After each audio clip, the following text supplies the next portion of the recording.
फिर नेक्स्ट में आपने बताना है कि डिग्री कौन सी एकेडमिक के लिए। और एकेडमिक सेक्शन में हमने कर दिया बैचलर या 4 ईयर होगी। फिर आगे क्लास स्टेटस आपका क्या होगा 2025 के मुताबिक बताना है आपने। और ये सितंबर 1 2025 के एतबार से आपने उसके देखने क्लास जो है 3rd ईयर स्टूडेंट होंगे या थे आप। अब यहाँ पे नाम पूरा नहीं आ रहा था कॉलेज और यूनिवर्सिटी के नीचे, तो हमने एंड लिख दिया सिंबल और बैक स्पेस एक पीछे कर दी 5 आ जाएगा टेक्नोलॉजी। फिर स्टूडेंट आईडी नंबर हो गया आपका, जो भी आपका यूनिवर्सिटी का आईडी नंबर है, रजिस्ट्रेशन नंबर है, व्हाटएवर दैट इज़, वो आपने डाल देना। फिर आगे मेजर या कंसंट्रेशन हो जाएगी, इसमें अपना मैकेनिकल इंजीनियरिंग है जो भी है अदर था वो आपने सेलेक्ट करके डाल देना। क्यूमुलेटिव जीपी हो जाएगा और इस तरह आपने इसका फिल आउट कर देना है। और ये मैंने एक फ्रेशर का भी कर रहा था रोबोटिक्स के बच्चे का, तो ये देख सकते हैं कि इसमें आपने उधर लिखा तो इस तरह नज़र आएगा आपको। 3.3 GPA था इनका। इस तरह ट्रांसक्रिप्ट की जगह इंजीनियरिंग रिलेटेड वर्कशॉप्स, ये तमाम चीज़ें नीचे आ जाएंगी। 14 सेक्शन आप फिल करने और एट द एंड 26 में आप क्या कर रहे होंगे 1 सितंबर, वो भी आपने लिख देना है बॉटम पे। अब दोबारा हम मैकेनिकल के स्टूडेंट के पोर्टल पे आ गए। अब हम इसको आगे फिल करते हैं। इसके बाद नेक्स्ट सेक्शन जो है वो आ जाएगा। आपने तो उस पर जाने से पहले आप वापस अकाउंट पे जाएंगे, क्योंकि उसके लिए आपको अपनी डेट चाहिए होगी जिस दिन आपने इसमें ज्वाइन की थी या ASME। अब ASME जब ज्वाइन की थी आपने, तो वो डेट आपको अकाउंट पे जाएंगे, उस पर मेंबरशिप इन्फॉर्मेशन पे जाएंगे, तो 3rd ऑप्शन होगा। यहाँ पे आपकी यूनिवर्सिटी डेट आ जाएगी राइट पे, और लेफ़्ट पे एग्जैक्ट ईयर भी आ जाएगा, जो कि 11 अक्टूबर 2025 था। अब हमने इनकी लिख ली। Are you a member of an ASME campus section? Yes. और आपने सेक्शन का नाम भी लिख लेना है जो आपकी यूनिवर्सिटी का होगा।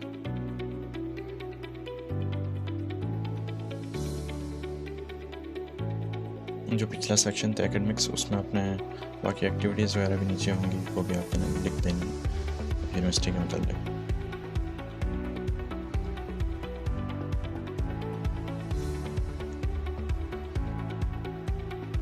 अब अपने हाईएस्ट पोजीशन जो हेल्ड किया आप लिख सकते हैं, यहाँ पे मेंबर थे जो भी थे, और उसके मुताबिक नीचे अपने रिस्पॉन्सिबिलिटीज़ या एक्सपेक्टेड या एक्चुअल कंट्रीब्यूशंस जो सेक्शन को दिए हैं वो भी लिखना है। अगर आप मेंबर थे तो आप मेंबर के मुताबिक अपनी पार्टिसिपेशन बता सकते हैं कि आपने पार्टिसिपेशन की या आउटरीच की, सेक्शन को रिप्रेजेंट किया, जहाँ भी उस तरह बता सकते हैं। और उसके बाद ये इसमें एक्टिविटीज़ बियॉन्ड सेक्शन लीडरशिप पे जाएंगे तो इसमें ये ऑप्शन हो जाएगा, आपने एक्टिविटी बतानी है, फंक्शन क्या था, उसकी डिस्क्रिप्शन, रिस्पॉन्सिबिलिटीज़ की, फिर डेट जो थी जब इनिशिएट किए आपने, और डेट एंड डेट क्या थी। At the end name of the student section adviser होगा, जो कि हमारे यहाँ सर सैफुल अवान। आप अगर कोई और है तो आप वो भी लिख सकते हैं।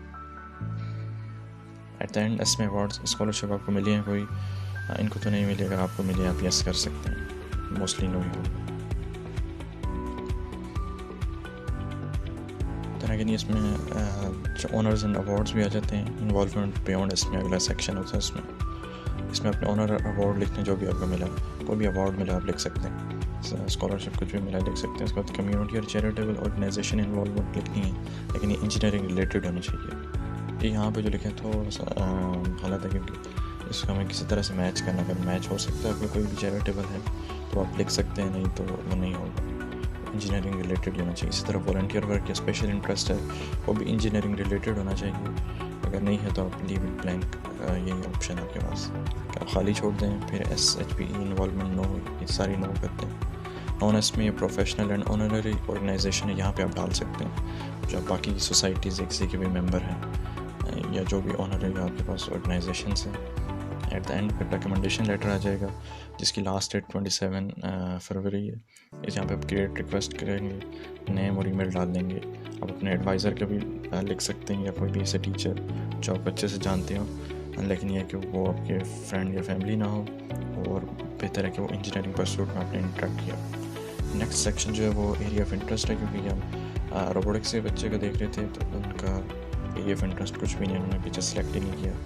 लेकिन अब अगर मैकेनिकल के देखें तो इन्होंने जो सेलेक्ट किए थे वो सामने आ जाएंगे और इनको अब लिखना पड़ेगा। और इससे फ़र्क नहीं पड़ता अगर आपने कोई सिलेक्ट किया नहीं किया। अब ये इनका इंटरेस्ट है तब इन्होंने लिखना है इस पर। एटलीस्ट 20 वर्ड्स होना चाहिए लेंथ में, मिनिमम है, ये मैक्सिमम 200 है। अब इन्होंने जो भी किए थे 3 किए थे, उनका इनको बारी बारी लिखना पड़ेगा। फर्स्ट में जो है ये टर्बो मशीनरी या गैस टर्बाइन एनर्जी था, इंजीनियरिंग सॉरी, इस पर लिखना है इन्हें। अब इसके अंदर इसकी सब फील्ड्स हैं, इनमें से इन्होंने सेलेक्ट करके लिखना है और ये अगेन 200 वर्ड का लिखना है। फिर बिगेस्ट प्रॉब्लम इन्होंने लिखनी है इम्पैक्टिंग टर्बो मशीनरी। दूसरा इनका पार्ट है petroleum, oil and gas engineering. तीसरा प्रोडक्ट डेवलपमेंट एंड डिज़ाइन। तो इनको बारी बारी इन तीनों के लिखने हैं। ऐसे आप कह देंगे शॉर्ट इंटरेस्ट।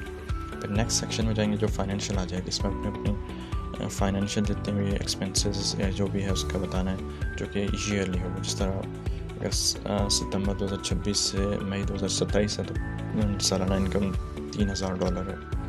अब आपने उसके मुताबिक 1 सितंबर 2026 तक जो बनेगा वो आपने लिखना पड़ेगा। अब आपने अगर बेरोज़गार हैं या आगे काम करना चाहते हैं, आपने लिखना है इधर येस या नो। तो अगर आप बेरोज़गार ही रहना चाहते हैं तो आप नो कर देंगे। और अगर आप बेरोज़गार हैं तो जाहिर सी बात आपकी इनकम भी ज़ीरो होगी। ये सपोजली डोमेस्टिक पार्टनर वो भी ज़ीरो, फिर आप 0 लिख लेंगे। लेकिन ये फिल आउट डॉलर में करनी है, याद रखना।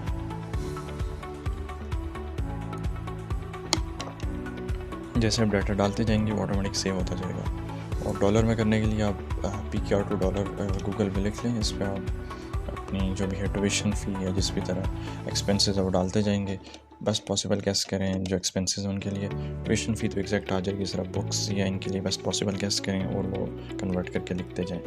Eight the and again financial ऐसे लिखना पड़ेगा 50 to 300 वर्ड्स में। ये आपकी मेन होगा। और इसमें ऑलरेडी डिस्क्रिप्शन प्रोवाइडेड है ऐसे के लिए कि आपको क्यों चाहिए स्कॉलरशिप और ये स्कॉलरशिप आपको कैसे हेल्प करेगी। तो ये सारा कुछ ऑलरेडी प्रोवाइडेड आपको लिखना है। नेक्स्ट सेक्शन आपका पर्सनल स्टेटमेंट है। इसमें भी ऑलरेडी उन्होंने आपको दिए हुए हैं गाइडलाइंस जिस पे आपने करियर और पर्सनल लिखना है। अगेन आपने बताना है कि आपको मैकेनिकल इंजीनियरिंग की डिग्री में क्या क्या इंटरेस्ट है, क्या गोल्स हैं और ये स्कॉलरशिप कैसे उसको रिलेट करेंगे। देन आप नेक्स्ट सेक्शन पे जाएंगे। उसके बाद